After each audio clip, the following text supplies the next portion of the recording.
Welcome, everyone. I am Sherry Levine Shea, and I am the head of the Bank Awareness Committee for the New Jersey Coalition Against Human Trafficking.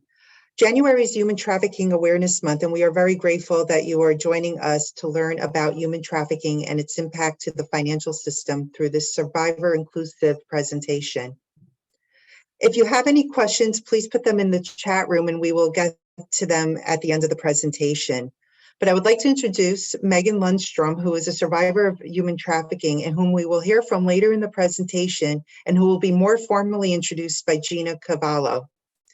My co-presenter, Miriam Hames, and I will present the first portion of the training. Miriam currently serves on the New Jersey Coalition Against Human Trafficking Board of Trustees as treasurer and is a member of several committees, including Bank Awareness, Membership, and the Speakers Bureau. Miriam retired from a distinguished 40-plus year career in banking in 2019, where she held a number of finance leadership positions and has been focused on being actively involved in nonprofits since her retirement.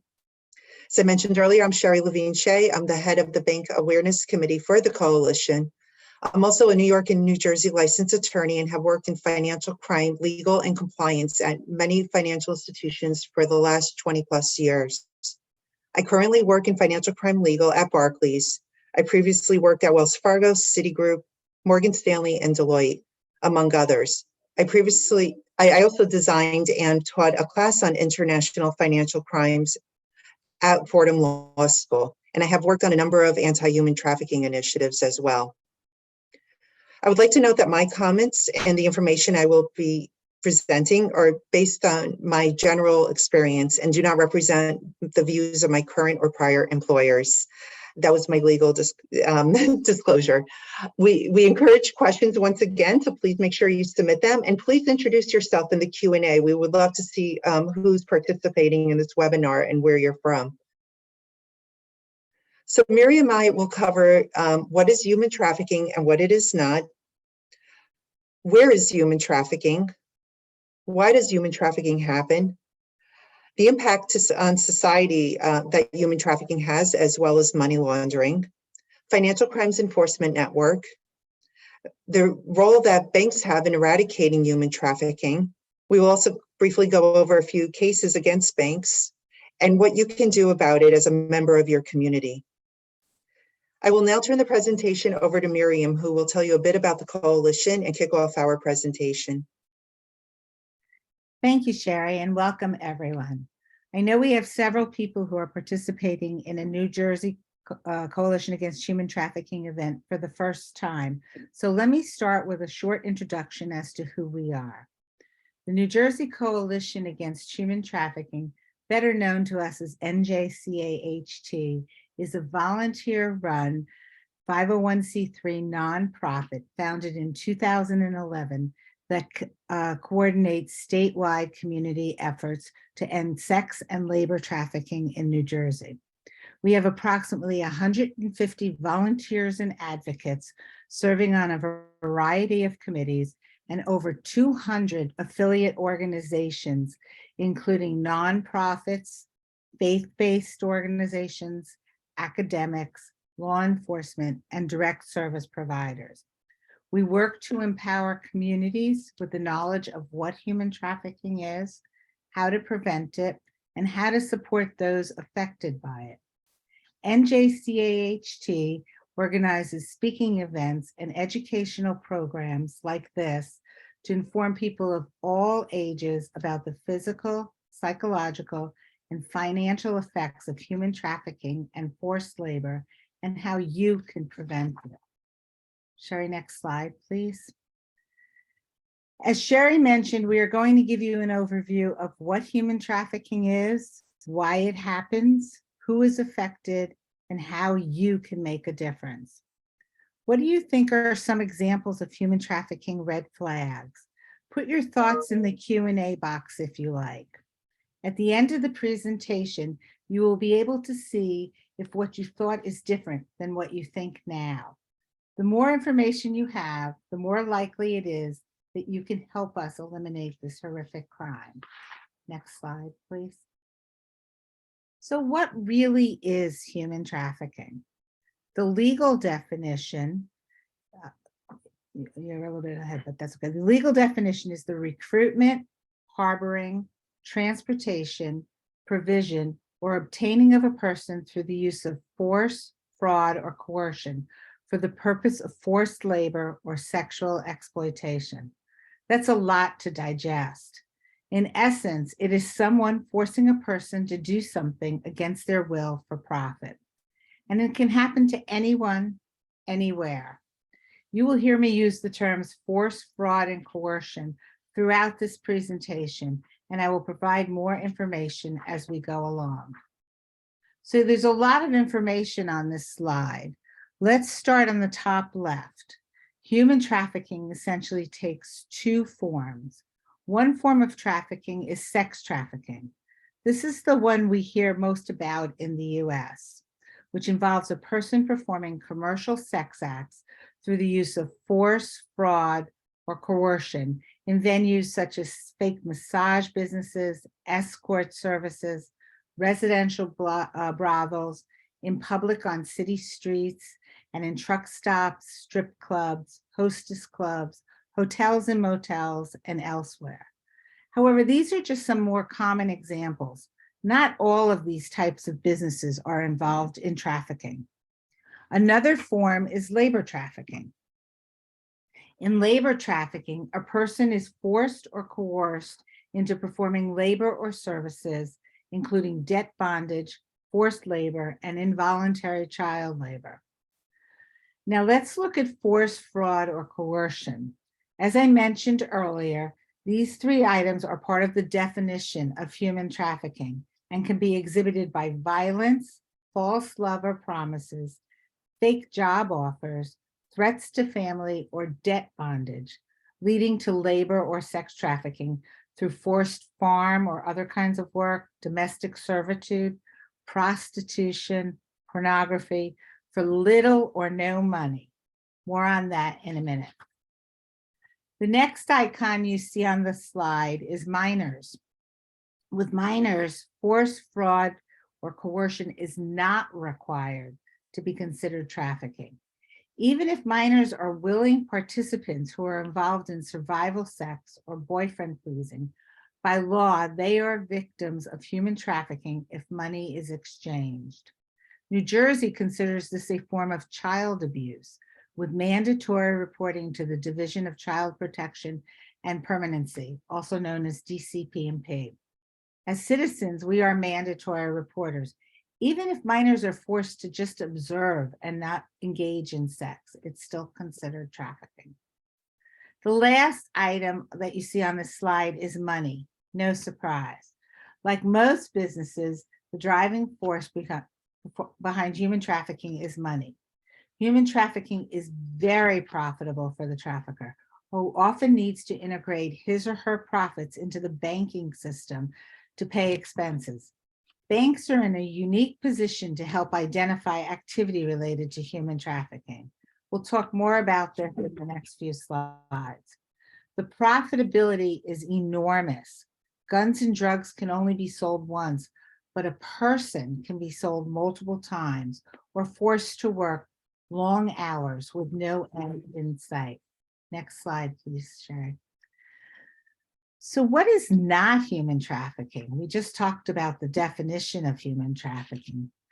Human trafficking is not smuggling. This is often misunderstood. Smuggling is movement of people, often across borders. It can be a risk factor for trafficking, but it is not in and of itself trafficking if there is no force, fraud, or coercion. Victims can be trafficked from their homes or in school and never be moved. Traffickers will often move victims frequently to avoid detection. However, it's not necessary to be trafficking, as the name may imply. Note that what's reported in the media or in the political statements is not necessarily current or correct. Much of what is happening on the southern border is referred to as trafficking, even though much of that is really smuggling. Another way to think of this is smuggling is transportation based. meaning it involves the movement of people across borders. It is voluntary in that the person wants to come to the US, for example, and is a crime against the state. Trafficking is exploitation-based. It is not voluntary and is a crime against an individual as the victim is forced or forced. Next slide. So where is human trafficking? It's everywhere, but also closer to home than you might realize. We look to several sources when reviewing statistics. As you can see on the slide, looking at global stats, 80% of cases are labor trafficking, while 20% are sex trafficking. Nationally, however, those numbers flip. In the US, 30% are labor and 70% sex trafficking. The National Human Trafficking Hotline is the central repository for reporting of calls regarding human trafficking in the US, and Sherry will give that to you at the end of the presentation. Between 2007 and 2019, New Jersey has ranked on average in the top 12 states of reports of human trafficking. This could reflect the awareness we are raising, so more cases are reported, but it's still eye-opening and very relevant. Also, 80% of sex trafficking survivors are US citizens. We often think the opposite. Trafficked individuals are from other countries, not here. Data tells us a different story. Remember, data is only as good as the stats recorded. So many cases of human trafficking are never reported. Next slide, please. As I mentioned, human trafficking can happen to anyone, anywhere. So it's in New Jersey. Why? New Jersey is geographically positioned to be a hub for trafficking activity. New Jersey has an interstate connecting major cities, seaport, a rail, and international travel, tourist destinations, and large-scale events. New Jersey clearly is a tourist destination, bringing transient populations that are hard to track. If you don't think it happens here, just Google labor and/or sex trafficking cases in New Jersey. Some recent cases you may be familiar with are the Bergen County case, where 22 people were arrested for trafficking women who had to service up to 40 clients a day. The perpetrators were charged with money laundering, as well as trafficking and other crimes. Also, the recent labor trafficking of victims in Robbinsville, New Jersey occurred where men were forced into labor to build a Hindu temple for minimal wages and unsafe work conditions. So you see, trafficking does happen here. Next slide. So why does human trafficking happen? Again, money is the driving force behind human trafficking.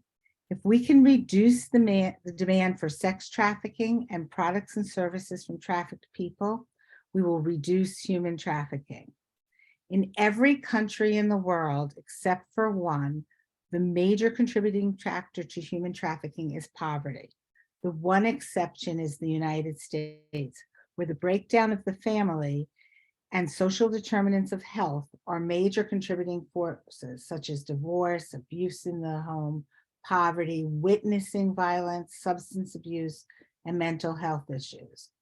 ACEs, or adverse childhood experiences, have a tremendous impact on future violence, victimization, and perpetration, and lifelong health and opportunity. These factors create the vulnerability that traffickers look for in their victims. ACEs can be prevented by assuring safe, stable, nurturing relationships and environments. Next slide. Lastly, who are the victims of human trafficking? As I previously said, anyone. There is no one consistent face of a victim. Trafficked persons in the United States can be men or women, adults or children, foreign nationals or US citizens. Some are well-educated, while others have no formal education. Human trafficking is a crime that can affect anyone, regardless of race, nationality, gender, age, and socioeconomic background. While anyone can be a victim of trafficking, Certain populations are especially vulnerable, including minors, women, undocumented immigrants, runaway and homeless youth, and oppressed, marginalized, and/or impoverished groups and individuals. So human trafficking can affect anyone, but everyone can help prevent that. With that, I'm going to turn it over to Sherry to discuss the role of financial institutions. Thank you. Thank you, Miriam. In order to understand the impact of human trafficking on the financial system, we need to consider how the proceeds of human trafficking impact society and become a financial crime. Financial crimes in general have a significant implication on society as a whole. They undermine the legitimate private sectors. Those are the legitimate businesses. They make it very difficult for businesses to compete. They deprive governments of tax revenue, and they lead to economic distortion and instability. Money laundering is the criminal practice of processing ill-gotten gains or dirty money through a series of transactions so the funds appear washed or cleaned in the end. Many crimes, including human trafficking, are predicate offenses for money laundering. A predicate offense is an underlying crime that is required for a more serious one. A financial transaction involving proceeds of human trafficking is money laundering. Money laundering happens at all types of financial institutions, including banks, money transmitters, credit card companies, and other types of institutions that transfer something of value, like cryptocurrency, art, and jewelry. Before I move on, I want to first walk you through an example to put all this into context and explain how this works. Say you have an employer who uses forced labor. He or she will pay little or no compensation to their workers. Their cost of goods are substantially lower than their competitors. In forced labor, as Miriam explained earlier, the employer will typically represent to the employee that he or she has a good job and they will get paid for it. But in reality, they'll get paid very little for their work. The employer typically takes away identification documents or will make threats to the employee or the employee's family if the employee goes to the authorities.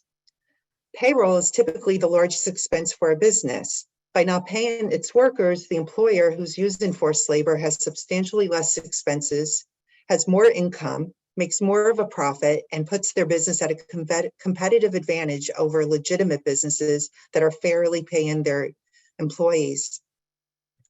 The trafficker is also unlikely to pay taxes on their ill-gotten gains. So that leads to lost revenue for the government, driving up taxes for legitimate businesses. It also deprives the community of tax dollars that are used for different resources that are typically paid by the government. In addition, the trafficker will need a bank account or credit card to conduct their business, including paying for expenses and depositing revenue earned from his traffic or her trafficking activity.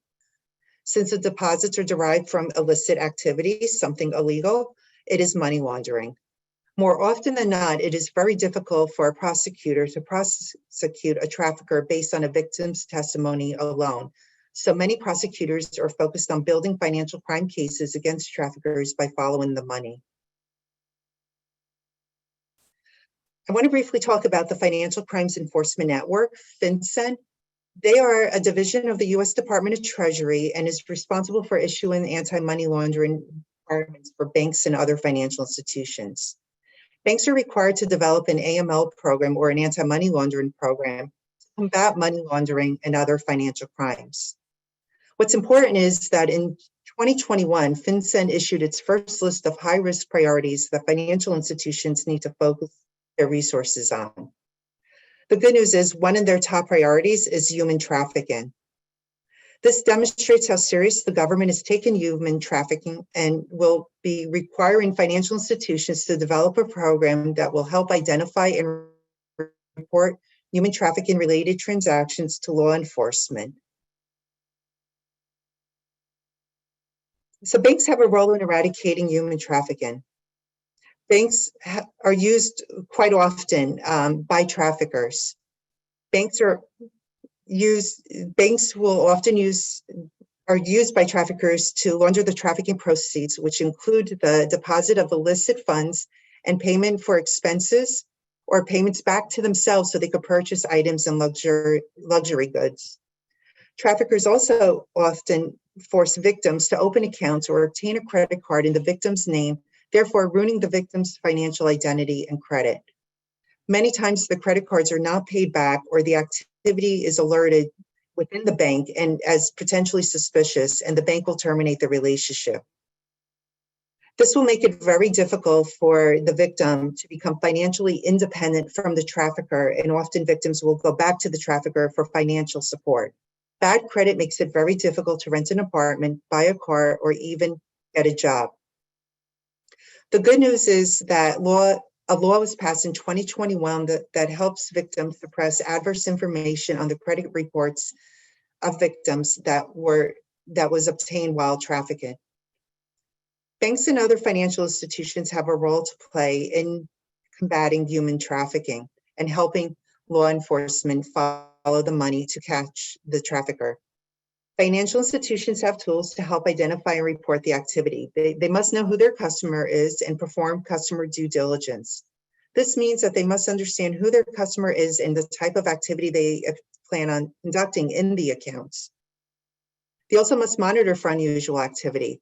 If the financial institution determines it's suspicious, then they must report it to FinCEN, who then makes the report available to law enforcement. It is extremely important to understand how difficult it is for a financial institution to identify human trafficking activity with just one red flag, and is usually a combination of red flags and receipt of additional information and intelligence that helps banks and other financial institutions identify human trafficking activity. So financial institutions are not the only ones who can look out for red flags or signs of human trafficking.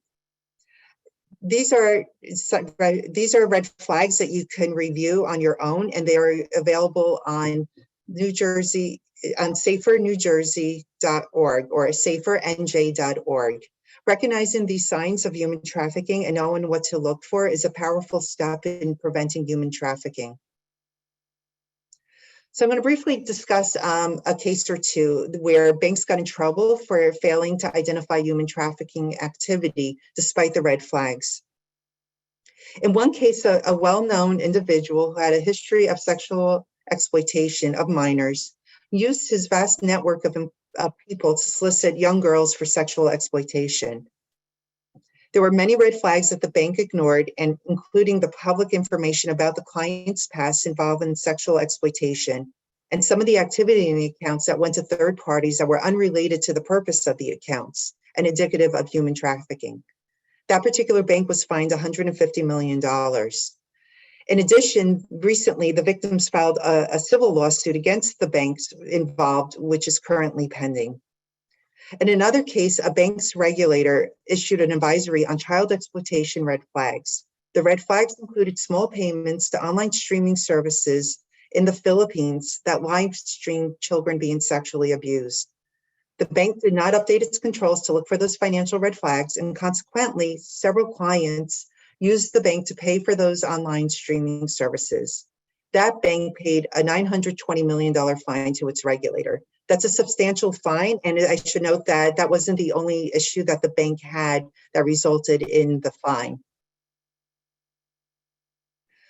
So human trafficking can affect anyone, as Miriam said. As a reminder, it's regardless of race, gender, age, finances, citizenship, or language. It doesn't discriminate. The traffickers do not discriminate. They look for someone who's vulnerable to start the process. At the same time, although anyone can be affected, everyone has a role to play in ending it. By being alert to the signs and knowing how to take action, we can change the culture to end demand and stop human trafficking for good. If you suspect someone's involved in human trafficking, please call the National Human Trafficking Hotline. They have the resources to take the next steps. And it also starts with education. There's a ton of material on the New Jersey Coalition Against Human Trafficking site, SaferNJ.org, including some short public service announcement videos. I will now turn the presentation over to Gina Cavella, who will introduce Megan. Thank you, Sherry. Thank you, Miriam. What a great presentation to start it off. I am I have the honor of introducing Megan Lundstrom. Megan is a co-founder and the chief executive of nonprofit, the Avery Center for Research and Services. The Avery Center, while known for its groundbreaking survivor-led research projects, is also known for being an industry leader when it comes to economic empowerment for survivors of human trafficking. Ms. Lundstrom holds a Bachelor of Science in Finance and a Master's in Sociology from the University of Northern Colorado.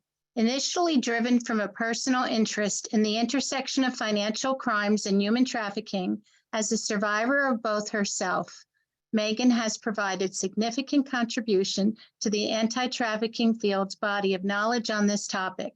Starting in 2016, Megan developed and published the only financial wellness curriculum for survivors of commercial sexual exploitation and sex trafficking.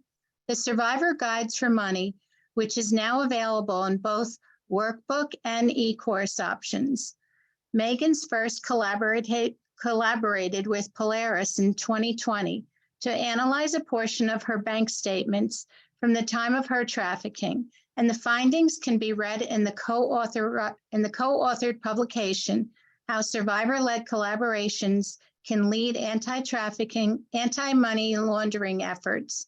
Since that time, Megan has been a regular attendee of Polaris Financial Intelligence Unit working group and provided real-time intelligence on how sex trafficking presents on social media and how the pandemic shifted sex trafficking operations and cash flows. Additionally, Megan has been a network consultant through the Office of Trafficking in Persons since 2019 and has had the honor of contributing to projects such as the Department of Treasury reports to Congress on an analysis of anti-money laundering efforts related to human trafficking. Megan also completed the Human Trafficking Leadership Academy through the National Human Trafficking Training and Technical Assistance Center, working with a team of survivors and allies to produce the recommendations for financial stability of trafficking survivors through a social capital lens. Megan is passionate about increasing identification of sex trafficking operations utilizing financial intelligence as a means of harm reduction to survivors through the investigation and prosecution processes. That was a mouthful. I mean, you're amazing, Megan. I'm really, I have to say, I mean, I love Megan. She's a well-respected, not just by myself, but other brothers and sisters throughout the United States. And I turn to Megan a lot. All of you know what I do. And before I invite anyone to the table, I want to know and really know that this person, if they don't know as much as me, they need to know a lot more than me. And there's certain things that not all of us know. And Megan is an expert in this field. She's also been very instrumental, guiding me, helping me bring certain people to the table when we need that certain person with particular background and expertise.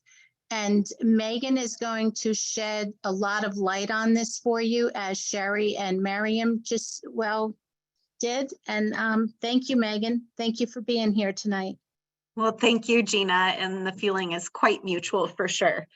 Good evening, everyone. I am really excited to be here with you all. I know some of you, at least, I have seen in the virtual audience before through the coalition, but I was just scrolling through participants and very excited to have you all here tonight and to be with you. So I'm going to jump right in and just continue building off of what Miriam and Sherry just shared. Okay, so what I'm going to cover this evening, very quickly, financial crimes, some of the differences between labor and sex trafficking. Sherry and Miriam did a great job kind of setting me up for that, so I won't spend too much time on it. I'm going to show you a couple different ways that we see illicit earnings traveling and either leaving the financial system or coming back into it as illicit earnings. Talk through a couple of projects that I have worked on in the past and presently and what we're starting to see, and some of the impact that financial crimes can have on victims and survivors of human trafficking long term, and some resources for just working through that impact.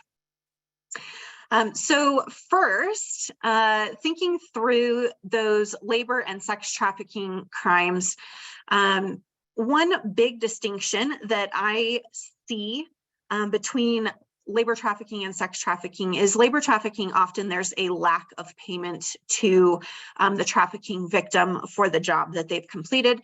Whereas in sex trafficking, there is payment, it just might not be going to the victim, or maybe going into a trafficker's account, or the trafficker is using the victim's account. There's a lot of different variations there.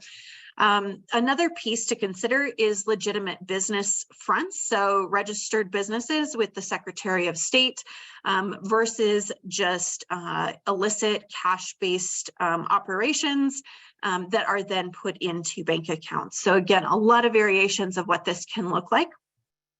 I also want to acknowledge that it's really easy for us when we're thinking about human trafficking. It's such a big issue, and it's great to be able to categorize different types of trafficking, different typologies, but also want to acknowledge that trafficking doesn't happen in silos. So there's absolutely overlap between labor and sex trafficking. And again, that can look a lot of different ways, but the couple examples that I want to focus on just for the purpose of financial crimes and thinking about labor and sex trafficking. So two places where we see labor and sex trafficking happening at the same time is through establishments such as illicit massage businesses and strip clubs. So these individuals are brought in as contractors or employees. And so there's kind of that like formal business component where they are working. And then you have the sexual exploitation that's happening too. So that is kind of this gray area. And a lot of times what we see with investigations, particularly with like strip clubs and illicit massage businesses, is a focus on the sex trafficking component. But there's also oftentimes a case for labor trafficking in there as well. So my expertise is really focused on sex trafficking, and I'm going to acknowledge that now. That's going to be the focus of this presentation is, where my lived experience got me started, and then where my work at the Avery Center and my research has all been focused over the last decade is around sex trafficking and commercial sexual exploitation. So while we do see, like I just mentioned, those overlaps with labor trafficking, I'm really going to be speaking from a place of focus around sex trafficking specifically. So if there are components, maybe you're listening for labor trafficking components, there's going to be some parallels. There's going to be some things that apply to all forms of trafficking, but definitely want to acknowledge my area of expertise and the limitations that potentially come with that. So when we're looking at illicit earnings and entering the financial system, there's kind of two different categories that we're seeing right now that are primary with sex trafficking and sexual exploitation. So the first would be those in-person transactions, more what we think of as like traditional commercial sex acts through prostitution, or like I said, strip clubs, illicit massage businesses, where there's cash being handed over or something of value that's being physically exchanged. Digital transactions have existed for a very long time, ever since there was the possibility of sending and receiving money digitally. However, in recent years, we've really seen digital transactions increase significantly, I think due in part to the pandemic and just the shift of how people interacted with each other and how commercial sex transactions could be arranged and consumed. So when we think about an in-person transaction and kind of the journey through the financial system, I'm going to walk you through what that looks like. So a buyer or a customer would withdraw cash from their bank account. So typically this comes from legitimate earnings of some sort from the buyer. And then they would withdraw that money through an ATM, cash a check, whatever. Then they take that cash and they pay for a commercial sex act. And so that money goes from the buyer to the victim or the victim's third-party controller. At that point, the cash is going to re-enter the financial system through a couple different routes. So it might go through the victim's or the trafficker's bank account. It might be deposited into their bank, but it may also go to a legitimate business for goods and services as a cash payment for something. So going to a gas station, purchasing a money order, buying groceries in cash, anything that can be paid for in cash. And so then either way, it re-enters the financial system. So what does the impact of this look like? Well, business owners have increased revenue, and some of them buy sex again. Victims end up oftentimes owing taxes or have their accounts frozen for suspicious activity. Traffickers might owe taxes or have their account frozen, or they have a business front that they've created to launder this money through. And as you can see, that cycle, it's not really just a linear line, right? The cycle just continues over and over again. So one of the reports that I have worked on over the last decade, this one came out just a couple of years ago. Gina briefly mentioned it, but this was a partnership with Polaris and myself in my role at the Avery Center. And what I realized years ago was that I actually still use the bank account that I had access to when I was being trafficked. And during that time, I actually had two different traffickers that had very different strategies for control and financial abuse. And so I had downloaded these statements and I just kept them on my computer as kind of a dream project that I would someday love to look at and be able to pair with other information, personal documents. I had journals, medical charts, arrest records, all of these things. And so my dream was to kind of put all this together one day. So I'm very fortunate that Polaris was looking for a survivor-led research project around anti-money laundering efforts and just increasing education to financial institutions at the time. And so I got to analyze these bank statements.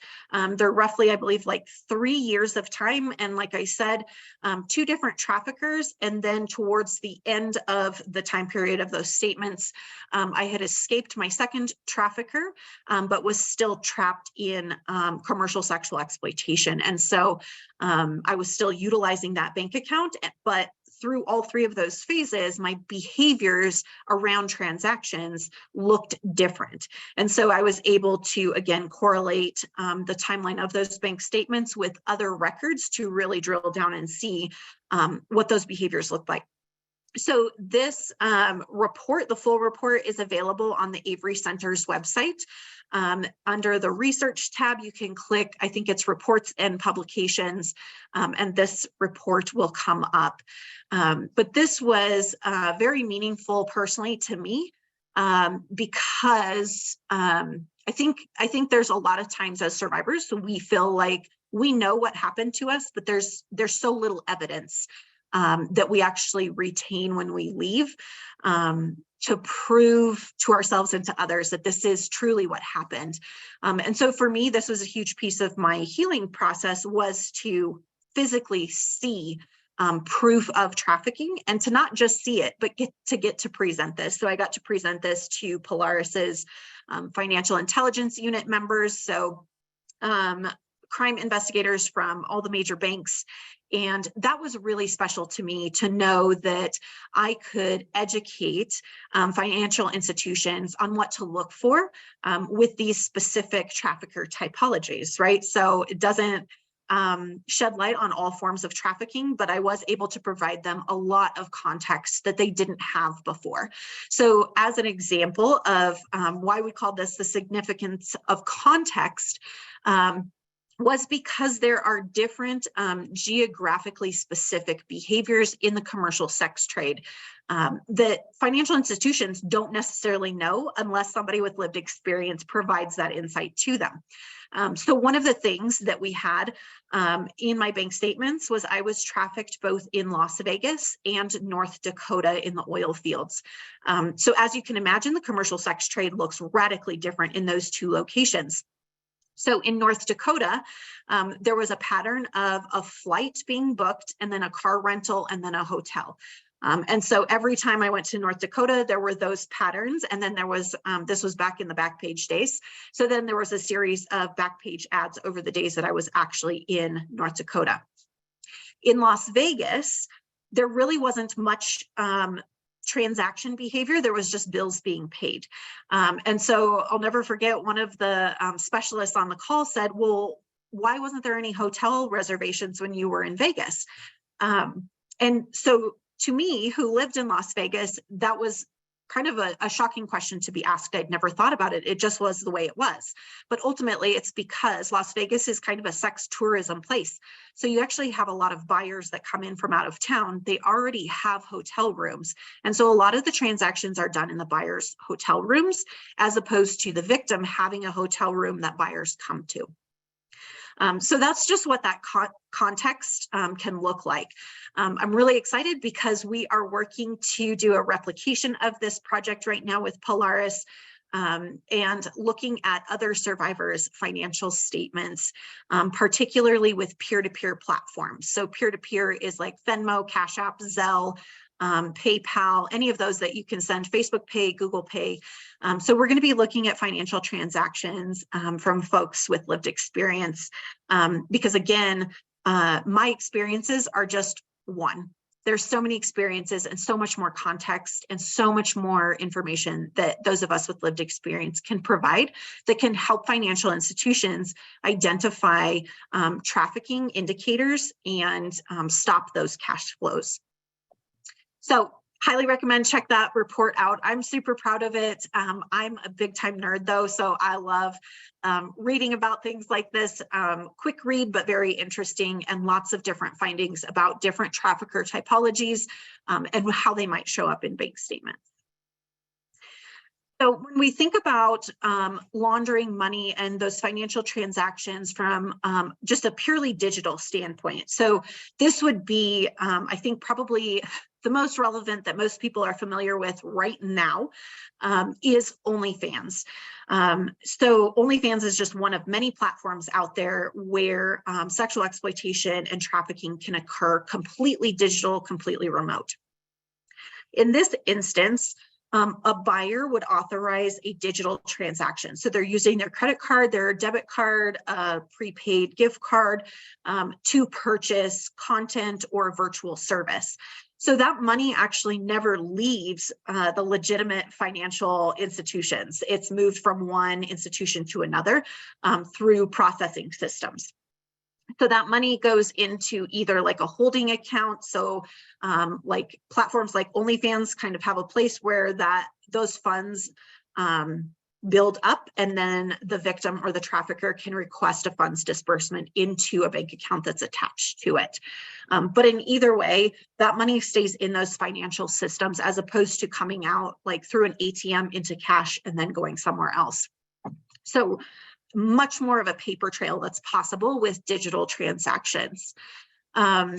Again, this can go into the victim's bank account kind of at that, I wouldn't say end, but like intermediary point, or the trafficker's bank account, or a business account that looks like it's a legitimate business. And then that money then goes into other legitimate businesses for goods and services. Bills are paid, rent is paid, groceries, clothing, whatever is paid for through that account. So this is very similar in terms of the impact on the different players of that cycle just continues over and over again, but kind of understanding where that money goes and all the different places it touches. So on the topic of OnlyFans, this was a report that came out the end of 2021.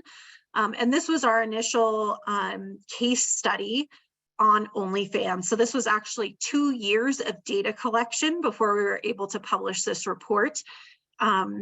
This was purely observational at this point. So this was watching from the beginning of the pandemic, just in real time what was happening on OnlyFans and on social media related to OnlyFans, and the trends that we were seeing in terms of what platforms and companies were associated with OnlyFans. So where the advertising was happening and promotional activity, and potentially where intersecting payment processing companies and peer-to-peer platforms were related.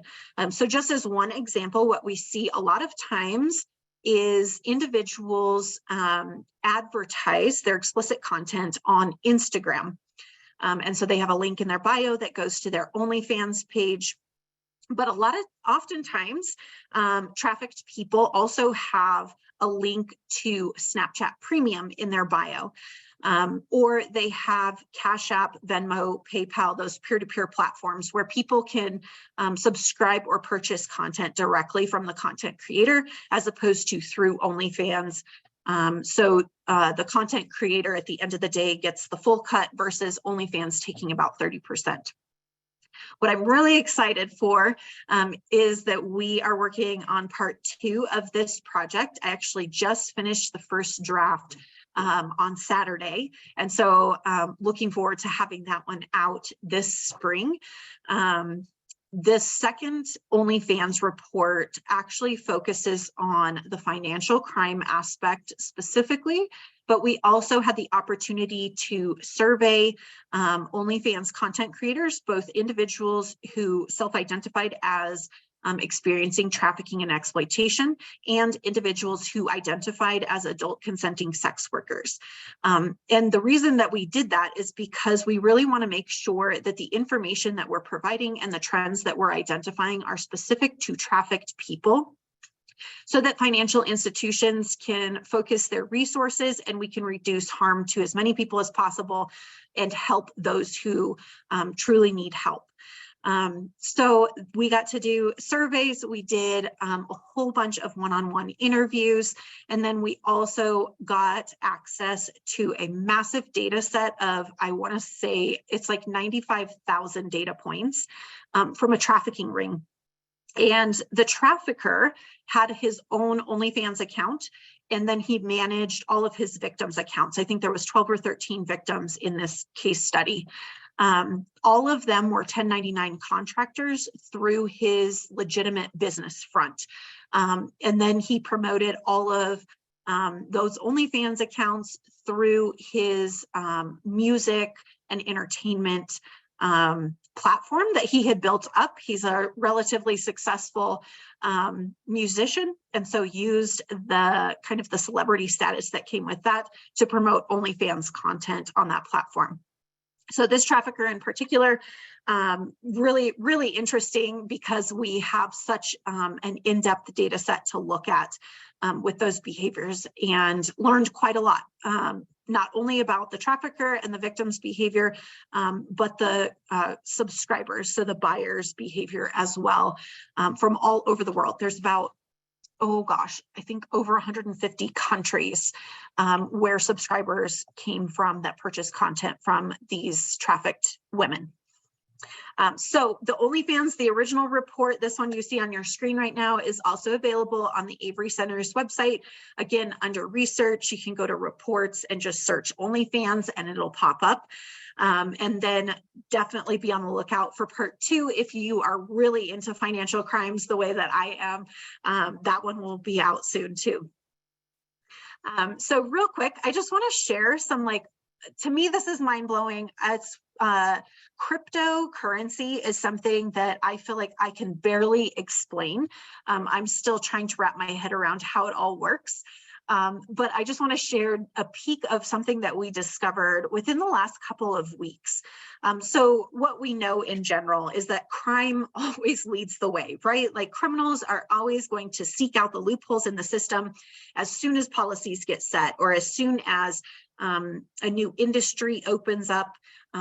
People are going to exploit lack of regulation or gaps in regulation. And so with cryptocurrency, what we're starting to see is a trend of traffickers using cryptocurrency and buyers using cryptocurrency. It's definitely not the majority of what we see in trafficking situations, but it is a growing space. And so as I was working on a couple of projects with Polaris and their FIU around just digital exploitation broadly, what we stumbled across, I kept seeing these pimps that we had identified as third-party controllers on social media. They met all of the indicators that we have, and they all talked about cryptocurrency in their bios. And so it was a trend that we were seeing at the Avery Center. And so I thought, I don't know anything about crypto. Let me reach out to a couple folks who actually know this world and can give me more context. So we went through a handful of these profiles, and I explained the cultural relevance from like pimp controlled the game, trafficking lingo, hashtags, emojis, what I was seeing from that side of things. And these crypto experts were able to point out on these same profiles like, oh, that's a logo for this NFT. This word here means this in the crypto world. And so together we were able to collaborate. And what we identified within an hour of collaboration, this is why collaboration is so, so important, cross-sector collaboration. Within an hour, we had identified a group of known pimp traffickers in Las Vegas that had co-created an NFT. And so what they were doing, what we can kind of guess from that hour that we spent looking at this so far, so more to be continued, is first of all, they're using cryptocurrency to launder money. So they're able to go to like a crypto ATM, they're able to put cash in, they're able to get cryptocurrency, and they're able to purchase NFTs with it. And then that money goes into, at some point, they transition that cryptocurrency back into typically US currency with this specific trafficker network. So that was one way that they were laundering money with NFTs. But the next thing that we started down a rabbit trail and realized, oh my gosh, this is so much bigger than we had anticipated when we hopped on this call, was that this group of traffickers is starting a strip club in the metaverse. And so their intent, and it's all public, it's not on the dark web, it's on social media, it's on just a regular hosted website. They're starting this strip club. And so what we were able to kind of put together is that they will be having their victims work in this metaverse strip club, which will generate cryptocurrency. But it's also a place for victims to meet customers that they can then meet in person, but that's where they're meeting online and initially connecting with one another before meeting in person. So again, this is like brand new. We discovered this, kind of just stumbled across this in the last couple of weeks.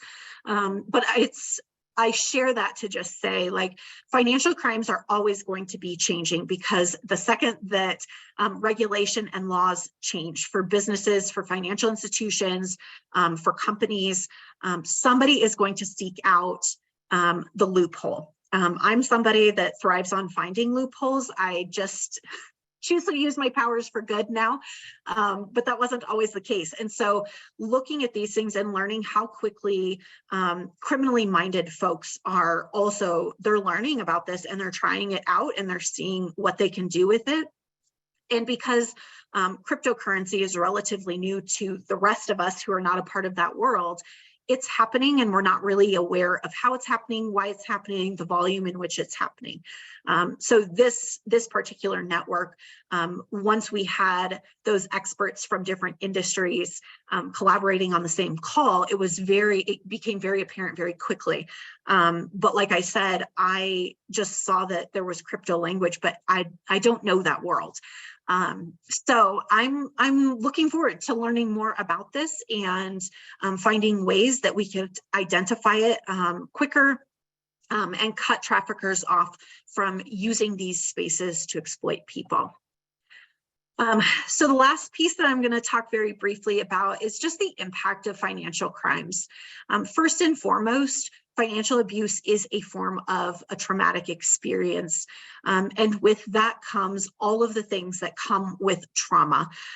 What I have seen personally and experienced as a survivor myself is that financial abuse oftentimes isn't really talked about in therapy, unless you go in specifically saying, I experienced financial abuse and here's my trauma triggers around it. You just don't know until you have a trauma response to something, and hopefully you have folks around you that can support you and you have the tools to identify that trigger. So addressing that trauma is really important because we all use money. We can't not use money in our day-to-day lives.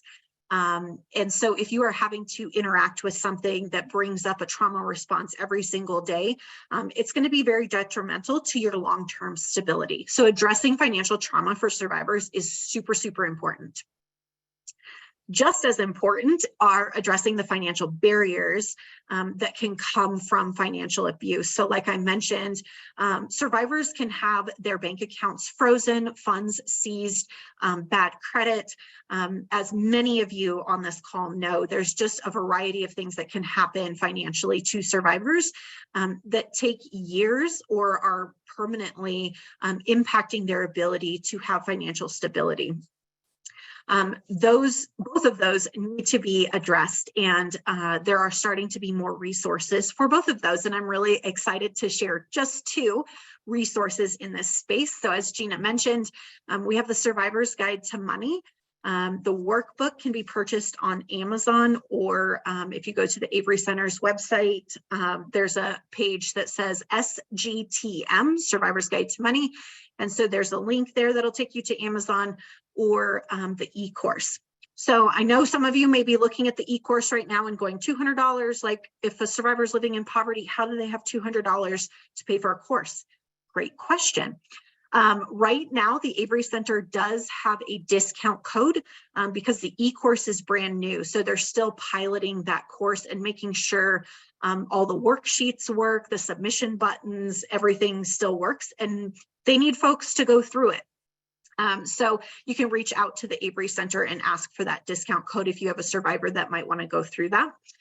And then we have FAST and the Survivor Inclusion Initiative, and there are a bunch of financial institutions that are partners through SII that can help survivors because situations are so complex and so unique that there's not just one blanket solution for addressing some of those systemic barriers related to financial abuse and financial crimes for survivors. So SII works to get financial institutions connected with survivors and walk side by side with that survivor to navigate those complex situations and get them set up with bank accounts, credit repair, all of those different things. So those are just two resources I love talking about in terms of services for survivors around these issues. So that is all the information that I have. Gina? Oh my God, that's all? You sure there's no more? That's it. Oh my goodness, I'm like trying to wrap my head around everything. You are amazing. You have brought so much to the table. I just like have so much respect and regard for you, and you never disappoint. Every time I invite you, you just like bring on so much for us. Wow.